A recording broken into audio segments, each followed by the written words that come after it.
पृथिवीरू सरीजीव oxygen खूब शीघ्र अम्लजान हराइब पृथिवी जहा फल लोप पाइजिव जीवसत्ता एकथा आमे कहूनु एभले किछि पूर्वानुमान करिसेंती वैज्ञानिक।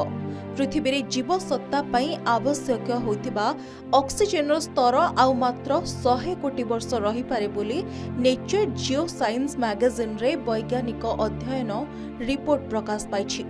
पृथिवीरू धीरे धीरे कमिब अम्लजान स्तर एवं पृथिवीरू जीव जगत शेष हेबार यथेष्ट संभावना रहिछि। एही परिवर्तन हेबा द्वारा पृथिवी रे अम्लजान उपरे निर्भर करुवा जीवन शेष होइजिवो। एथिरे मानव सभ्यता मध्य शेष होइजिबार आशंका रहिछि। एभଳି परिस्थिति रे जदि आमे पृथिवी छाड़िबार उपाय बाहर न करिबा तेबे पृथिवीरू मनुष्य सभ्यता शेष होइजिवो। अधिक सौर विकिरण जोगु वायुमंडलीय अंगारकाम्ल ह्रास पाइबा फलरे फोटोसिंथेसिस बा आलोक संश्लेषण बाधा प्राप्त हेबो। फलरे अम्लजान स्तर रे तीव्र ह्रास घटिबो। एही अम्लजान विहीन पृथिवी रे वायुमंडल रे मिथेन र मात्रा अधिक रहिबो, अंगारकाम्ल स्तर कम रहिबो ओ ओजोन स्तर रहिबो ही नाही।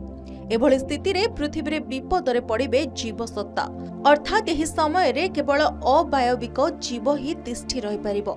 एही परिस्थिति रे अम्लजान उपरे निर्भर करुवा जीवन शेष होइजिवो, किंतु एहा परे मध्य जीवन चक्र जारी रहिबो।